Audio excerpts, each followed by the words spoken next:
থাকার কারণে কিছু অংশ আমি আলোচনা করব আর বাকিটা উনি বলবেন।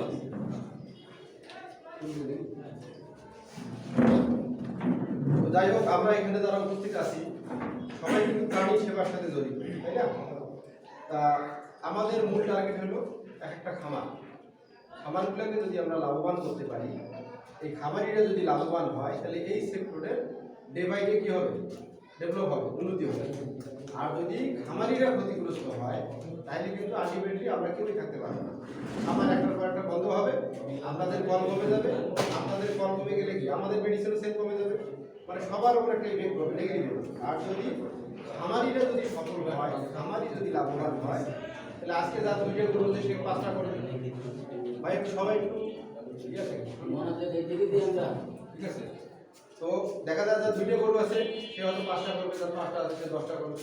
এভাবে আস্তে আস্তে কিন্তু এক একজন খামারি তাদের গরুর সংখ্যা বাড়বে, তাদের তারা একটা খামার থেকে 2টা 4টে খামার করবে। তো আমাদের সবাই টার্গেট হওয়া উচিত খামারিকে লাভবান করা। তা প্রথমে যদি আমি আসি যে আসলে এই প্রাণী সুরক্ষায় প্রথমে আমাদের কী করবে, প্রথমে হলো যেটা আছে যে বাসস্থান ব্যবস্থাপনা, খামার ব্যবস্থাপনা, ঠিক আছে। তা খামার ব্যবস্থাপনা কি, যেটা আপনারা জানেন, কত কিছু গেলে সময় আসবে না। তবে আমি একটা জিনিস জিজ্ঞেস করবো, আপনারা প্রতিটা খামারে জীবাণুনাশক স্প্রে করার একটু পরামর্শ দিবেন। তো আমাদের জীবাণুনাশক আছে হলো প্যাথোজেন। জীবাণুকে কি বলে? প্যাথোজেন বলে। তা প্যাথোজেন আমাদের নাম হলো প্যাথোনিন। এটা 100 মিলি পাওয়া যায়। এটার ডোজও অনেক কম লাগে, 1 মিলি 1 লিটারে দিয়ে খামারে স্প্রে করে। এটা যদি সম্ভব হয় প্রতিদিন, আর না হলে কি করবে, অন্তত সপ্তাহে 2 দিন। তাই নাকি আমরা যেমন বিভিন্ন রোগ দেখতেছি, লাম্পি স্কিন ডিজিজ, এফএমডি, এগুলো কি, এগুলো ভাইরাস জনিত রোগ। এগুলো বিভিন্ন মাধ্যমে, বাতাসের মাধ্যমে ছড়ায়। একজন আপনার খামারে যাতায়াত করতেছে, তার মাধ্যমে ছড়াইতে পারে। আপনি নিজে বাজারঘাট বিভিন্ন জায়গায় যাচ্ছেন, আবার আপনার মাধ্যমে আসতে পারে। আপনি যদি নিয়মিত স্প্রে করেন, ওই জীবাণুটা ওখানে ধ্বংস হয়ে গেল, তাহলে আপনাদের আর ওই রোগটা ছড়াইতে পারবে না। দ্বিতীয়ত আসেন, যদি আমি বলি যে এখন আগে মানুষ তো খামারে অত কিছু আধুনিকরণ ছিল না। খামারে কি করে মানুষজন, ওই যে পাকার মধ্যে যখন গরু হাঁটে বা দাঁড়ায় থাকে, তখন তার কি খুর আস্তে আস্তে ক্ষয়ে যায়, অথবা অস্বস্তিতে থাকে, আরামে থাকতে পারে না। এই ঠান্ডা দিন আসতেছে, তখন মেঝের মধ্যে শুয়ে থাকবে। ওই গাভী যেটা ওই ষাঁড় গরু যেটা দেখা যাবে ঠান্ডা লেগে যাচ্ছে। এই জন্যে কি আমরা ম্যাট ব্যবহার করি। তো আমাদের এসিআই কোম্পানি মেডিসিনের পাশাপাশি কিছু সাপোর্টিং কিছু জিনিস আছে। এটা মূলত ব্যবসার উদ্দেশ্যে না, এটা একটা সাপোর্ট দেওয়ার উদ্দেশ্য। তো আমাদের ম্যাট আছে, 2 কোয়ালিটির ম্যাট আছে। একটা কম দামের আছে, ওটাও ভালো। আর একটা অ্যাপেক্সে, সরাসরি অ্যাপেক্স কোম্পানি আপনারা জানেন, যারা তৈরি করে, ওদের কাছ থেকে সরাসরি নেওয়া আছে। ওটার দাম একটু বেশি, 1500 টাকা। তো আপনারা এগুলো পরামর্শ দিলেন, তাতে কি হবে, ম্যাট ব্যবহার করলে আর একটা জিনিস হতে পারে, যেমন স্প্রে করার মাধ্যমে যদি জীবাণু মেঝের মধ্যে না থাকে, সেটা আপনারা পালন করেন, ম্যাস্টাইটিসের সম্মুখীন হন। ম্যাস্টাইটিস কীভাবে হয়? গাভীর দুধ গ্রহণ করার পর মেঝেতে দেখা যায় গাভীটা শুইল, ওই জীবাণু যদি কোনোভাবে বাটের মাধ্যমে যদি ঢুকে পড়ে ওখানে, তাহলে আস্তে আস্তে একটা ম্যাস্টাইটিসের দিকে যায়। তাহলে আপনি স্প্রে করলেন, ওটা হলো না। ম্যাট থাকলে আরও পরিষ্কার পরিচ্ছন্ন থাকলো, তাহলে কী হবে, অনেকটা রোগ বালাই কিন্তু প্রতিরোধ করা সম্ভব হবে। এবার আসেন, আমরা যখন চিকিৎসায় যাই, বা সেটা গাভী হোক বা মোটা তাজা হোক, প্রথমে যে বিষয়টা আসে সেটা হলো কৃমিমুক্তকরণ। তো কৃমিমুক্তকরণ আমরা কেন বলতেছি, বা আমরা জানি যে 3 মাসের মধ্যে একবার করে করতে হয়। কারণ কৃমিটা এমন একটা প্যারাসাইট, এটা হলো গরুর ক্ষেত্রে বা এই খামারের ক্ষেত্রে নির্মূল করা সম্ভব। যে জিনিসগুলো নির্মূল করা সম্ভব সেটা কিন্তু সমস্যা হয় না। দেখা যায় একবার হইলো আপনি নিয়ন্ত্রণ আনেন, একটা রোগ হইলো অ্যান্টিবায়োটিক ব্যবহার করলে ঠিক হয়ে যাবে। কিন্তু কৃমিটা এমন একটা জিনিস, এটার একটা সার্কেল চলতে থাকে। যেমন এই গরুটার মধ্যে ধরেন একটা কৃমি আছে, এ কী করলো, যখন এক জায়গায় পায়খানা করলো, ওই গোবরের মধ্যে কৃমি ডিম থাকে, ওইটি আবার বিভিন্ন ঘাসে ছড়ায় যায়, সেখান থেকে আবার আর এক গরু এসে খাচ্ছে, আবার ওর ভেতরে চলে যাচ্ছে। এইভাবে সাইকেল চলতে থাকে। যার কারণে কী করতে হবে, যেহেতু নির্মূল করা সম্ভব না, তাহলে আমরা ওটা কী করবো, নিয়ন্ত্রণ করবো। যেমন মানুষের ডায়াবেটিস রোগের কথা বলা হয়, যেটা নির্মূল হয় না, তারা তা কী করে, বিভিন্ন খাদ্যাভ্যাস, ব্যায়াম, বিভিন্ন নিয়মের মাধ্যমে এটাকে কী করে নিয়ন্ত্রণ করে। কৃমিটাকে নিয়ন্ত্রণ করতে গেলে আমাদেরকে 3 মাসে একবার করে কৃমিনাশক ইউজ করতে হবে। এখনও দেখা যায় বিভিন্ন জায়গায়, আমি অলরেডি 4-5টা ডিস্ট্রিক্টে কাজ করতেছি, ওই সব জায়গায় দেখছি কিছু কিছু মানুষ এখনো অনেক অসচেতন আছে, যারা গরুকে সামান্য কৃমির ট্যাবলেটটা খাওয়াইতে চায় না। না খাওয়াইলে কি ক্ষতি হয় এটা তো আগে জানতে হবে। এই যে আপনি বাজার থেকে ফিড খাওয়াইলেন, এখন তো ঘাসও আবাদ করতে হয়, স্বাভাবিক ঘাস তো পাওয়া যায় না, এই ঘাস খাওয়াইলেন, এই পুষ্টিগুণটা দেখা যায় যে কে খাচ্ছে ওই পেটের ভেতর থেকে বসে কৃমি খেয়ে নিচ্ছে। তাইলে আপনি তার পিছনে খরচ করতেছেন, আলটিমেটলি লাভবান হইতে পারছেন। তাহলে কৃমিনাশক আমাদের কি আছে, বইগুলোয় সবাই কি দেওয়া আছে, আমি নাম বলে যাচ্ছি। আমাদের কৃমিনাশক হলো NT1, যেটা বোলাস। NT1 বোলাসটার মধ্যে দুটো উপাদান আছে, একটা হলো ট্রাইক্লোবেন্ডাজল, একটা হলো লিভামিসিন। এই দুটো উপাদান থাকার কারণে কি হবে, সব ধরনের কীট ধ্বংস হয়ে যাবে। যেমন কৃমি কোথায় কোথায় থাকে, পাকস্থলীতে থাকে, কিডনিতে থাকে, ফুসফুসে থাকে, লিভারে থাকে, লিভারের তো বেশি মারাত্মক। তারপরে এমনকি চোখের পাতার মধ্যে এক ধরনের কৃমি থাকে, দেখবেন যে চোখের পাতার মধ্যে ঘা হয় না, চোখের মধ্যে অনেক পানি পড়ে চোখ দিয়া, দেখা যায় ওটা এক ধরনের কৃমি ইনফেকশন। তাহলে সব ধরনের কৃমি ধ্বংস হয়। এখন কথা হলো যে বাজারে তো অনেক ধরনের এই ধরনের ওষুধ আছে না, একই এই সেম উপাদান দিয়ে, কিন্তু আমাদেরটা একটু ভিন্ন আছে। দেখেন এই ট্যাবলেটটা 900 আর 600 তাই আছে না, ট্রাইক্লোবেন্ডাজল 600, তারপরে 1500 এমজি।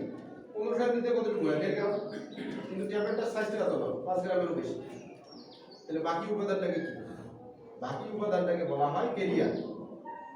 ক্যারিয়ার যেমন এই যে বোতলটাকে ক্যারিয়ার হিসেবে ইউজ করছি, বা একটা যেমন আমি ধরেন সিপ্রো 10%, আমরা বলছি সিপ্রো 10%, তার মানে কি ওখানে 10% সিপ্রোফ্লক্সাসিন আছে, তাহলে বাকিটা হলো ক্যারিয়ার।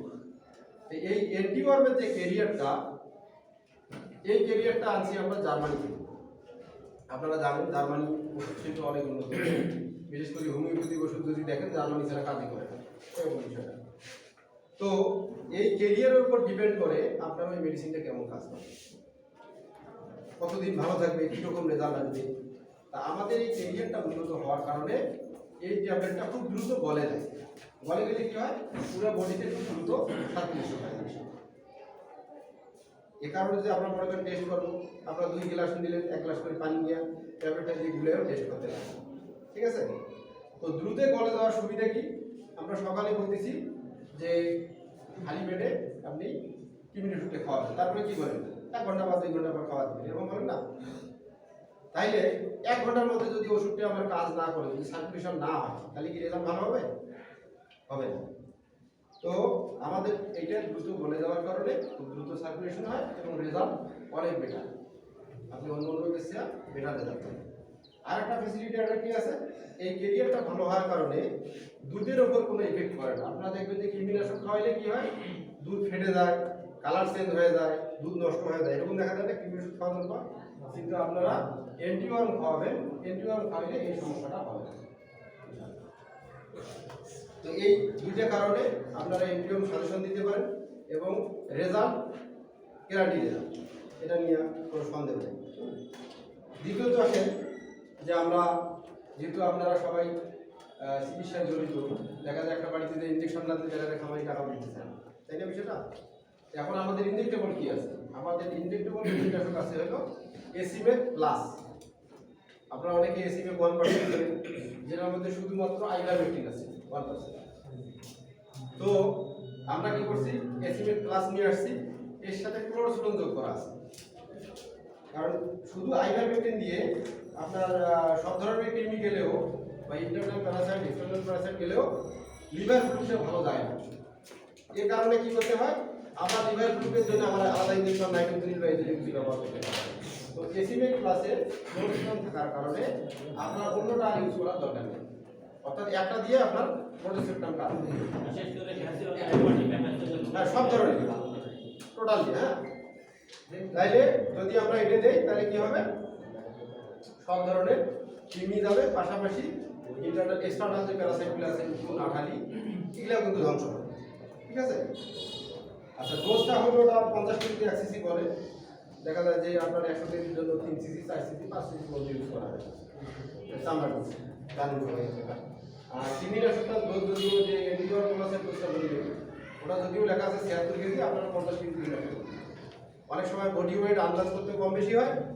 আর দ্বিতীয়ত হলো যে ওটা তো ইন্টারন্যাশনাল ডোজ, আর ওদের ওখানে যে প্যারাসাইটের লোড আর আমাদের লোড টুকু একটা, ওরা দেখা যায় এসি অফিসের লোডে গরু পালন করতেছে, ওখানে সেরকম ইফেক্ট হয় না, কিন্তু আমাদের এখানে বেশি হয়, যার কারণে আপনার 50 কেজি গরু ওঠার জন্য একটা গরু। এখন কথা হলো ডোজ বেশি হলে কোনো সমস্যা আছে কিনা? এটা 3 গুণ পর্যন্ত সেভ আছে, অর্থাৎ যদি কোনো গরুর 2টা লাগে সে জায়গায় 3 গুণ 6টা দিলেও তার কোনো ক্ষতি হবে না। এবার আসি আমরা ইনজেকশন করার পর দেখা যায় একটু রুচিতে সমস্যা, হালকা পাতলা 2-1 দিন দেখা যায় একটু কম খেতে পারে, একটু রুচিতে প্রবলেম হয়। তো রুচির জন্য আমাদের কি আছে, একটা হলো রুচি ম্যাক্স আছে, যেখানে 18টা মশলা জাতীয় উপাদান আছে, পাশাপাশি কিছু মিনারেলস দেওয়া আছে। হ্যাঁ, এই যে সম্ভব 4 নম্বর এগুলো আছে এরকম শাস্তি হবে তো কি বলছিলাম, রুচিটা কি কম বেশি হয়? রুচি ম্যাক্সের মধ্যে 18টা মশলা